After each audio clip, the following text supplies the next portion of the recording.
Kalau kita melihat pemanfaatan batubara domestik periode 2019-2024. Yang pertama, di 2024 kita ekspor sebesar 550 juta ton.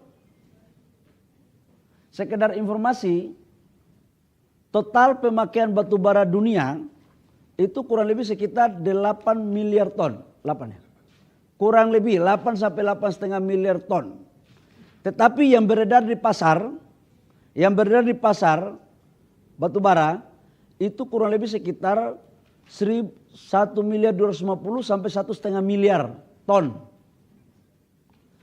Kita menyuplai kurang lebih sekitar 555 juta ton. Itu sama dengan 30 sampai 35% dari konsumsi dunia.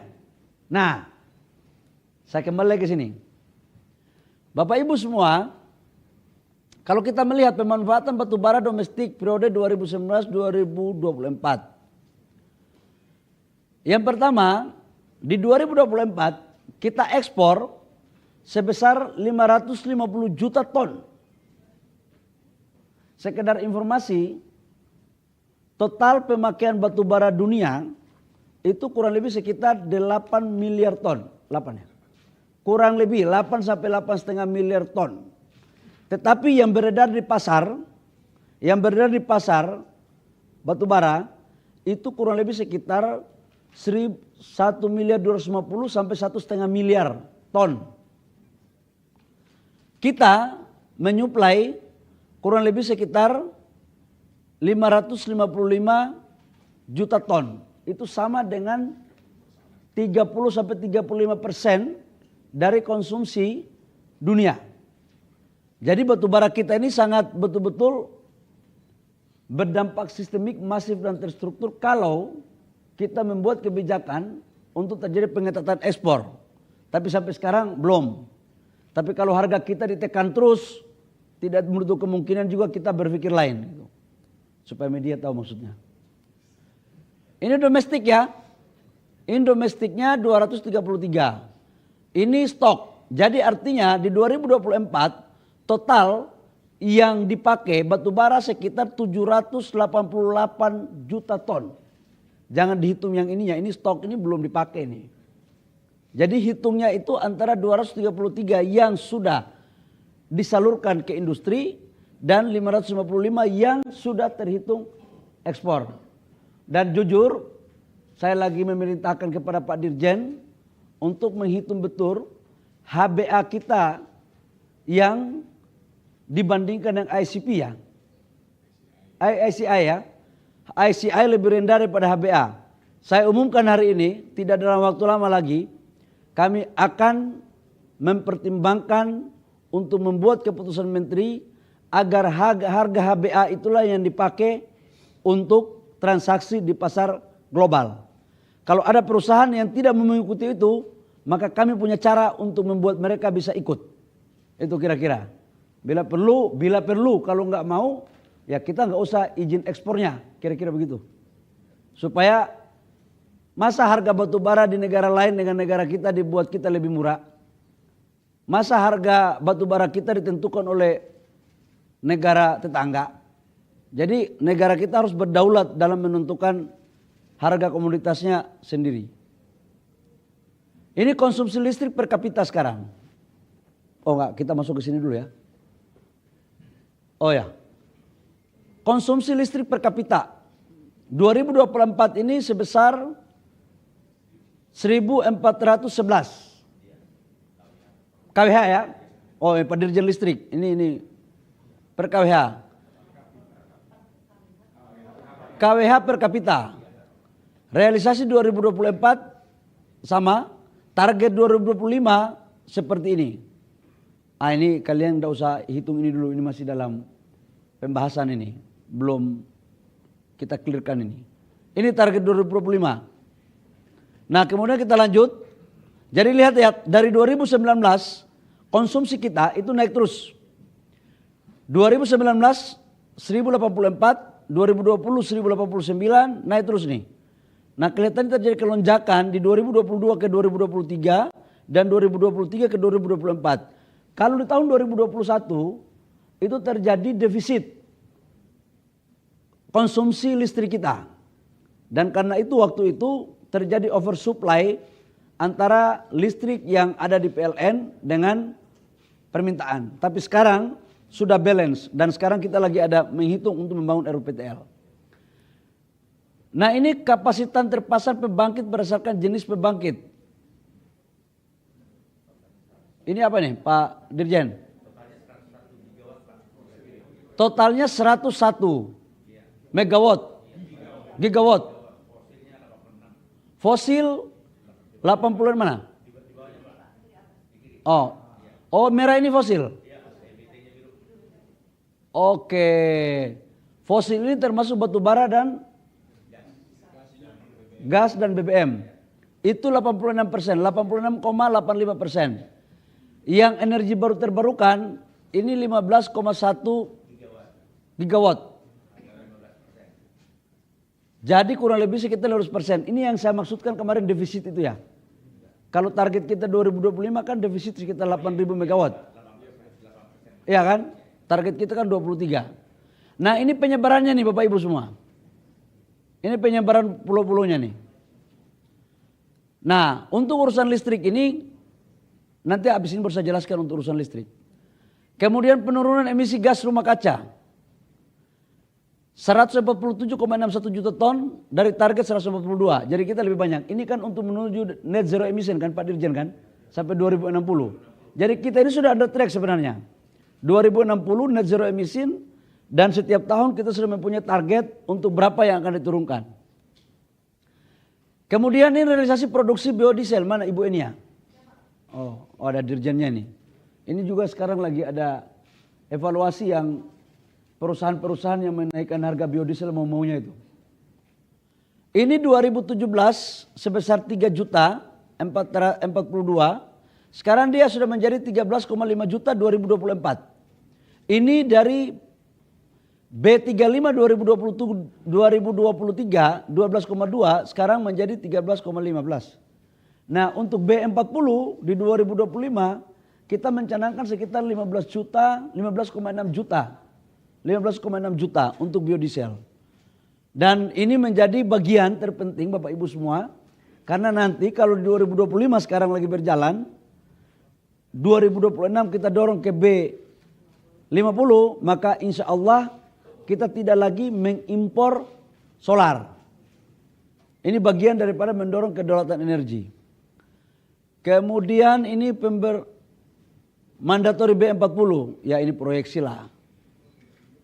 Ya ini ada penghematan devisa nih.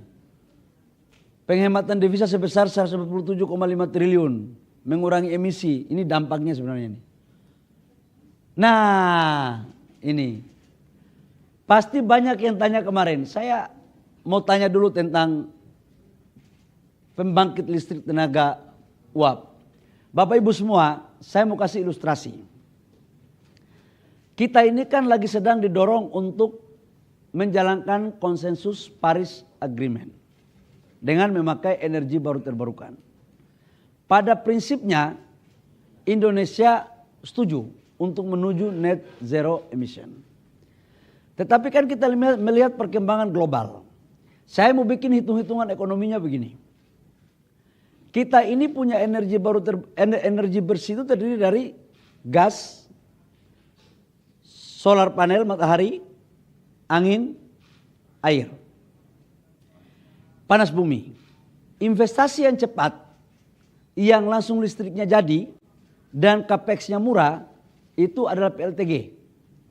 Gas itu cepat. 1 tahun 4 bulan sudah bisa beroperasi. Saya mau bikin hitung-hitungan untuk Bapak Ibu semua. 1 gigawatt listrik PLTG atau 1000 megawatt. 1 gigawatt itu sama dengan 1000 megawatt. Itu menghasilkan 25 kargo gas LNG. Dari harganya, selisih harganya antara PLTU dengan gas, dengan asumsi gasnya harganya $10 per MMBTU, 1 gigawatt itu sama dengan tingkat kemahalannya 6 triliun rupiah 1 tahun. Jadi kalau kita rubah dari PLTU ke gas 1 gigawatt selama 10 tahun, itu berarti tingkat kemahalannya 72 triliun.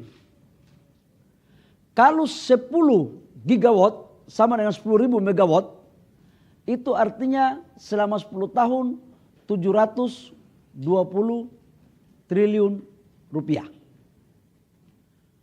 720 triliun rupiah bagi 10 berapa tuh? 72. Kalau kali 10 mega. Itu kira-kira. Jadi Bapak Ibu semua, kalau kita merubah langsung sekarang PLTU ke gas per tahun 10 gigawatt, itu sama dengan tingkat kemahalannya 72 triliun. Dan pemakaian gas kita, kalau 1 gigawatt 25 kargo, 10 gigawatt berarti 250 kargo. Pertanyaan kita sekarang adalah, apakah gas kita ini kita pakai semua untuk bakar untuk listrik? Atau kita mau pakai untuk hilirisasi? Ini sekedar ilustrasi aja. Jadi yang saya maksudkan adalah negara, perintah Bapak Presiden itu harus mendorong untuk bagaimana kita swasembada energi. Nah, energi kita yang sekarang paling banyak itu adalah air, batu bara, angin, listrik. Nah, di China, di India, itu semuanya tidak memakai gas. Mereka blending, tetap batu bara, angin, matahari, tapi batu bara yang bersih dengan menangkap carbon capture. Jadi kalau ada wartawan dalam beberapa hasil yang dicek bahwa Kementerian SDM nilainya kurang bagus akibat karena tidak mempensiunkan PLTU. Saya mau tanya, lembaga mana yang membiayai kita kalau kita pensiunkan sekarang? Kita sekarang mau mikir pensiun PLTU, atau kita membangun sekolah, atau kita membangun hilirisasi, atau kita mau bangun yang prioritas yang lain. Ini dilematis sekali. Karena kalau pakai batu bara, itu biayanya sekitar 4,9 sampai 5 sen. Kalau pakai gas, itu pasti 10 ke atas. Nah, kemahalan harga ini harus dikompensasikan kepada rakyat atau negara. Nah, ini yang kami lagi menghitung. Jadi Bapak Ibu semua, mengelola negara ini jangan kita menari di gendang orang. Jangan kita menari di gendang orang.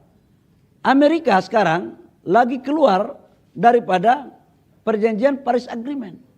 Padahal mereka juga yang bikin ini Paris Agreement. Kalau ada yang sudah keluar, masa kita gas full terus? Boleh kita ikut, tapi ya kita hitung-hitunglah mana yang baik. Saya tahu ini mungkin agak kurang pas didengar. Tapi saya kan orang timur, harus ngomong apa adanya untuk negara. 72 triliun per tahun 10 gigawatt. Kalau kita konversi dia menjadi 20 gigawatt. 20 gigawatt ini sama dengan 20.000 megawatt. Artinya 20% dari total existing. Itu sama dengan per tahun kita harus overcost 150 triliun rupiah. Bayangkan itu. Dengan 500 kargo gas kita. Maka seluruh gas kita ini akan kita pakai semua untuk ke sektor listrik. Kenapa ini penting saya paparkan kepada teman-teman? Supaya kita punya pemahaman komprehensif. Jangan kita menari di gendang asing. Kok jujur-jujur aja nih.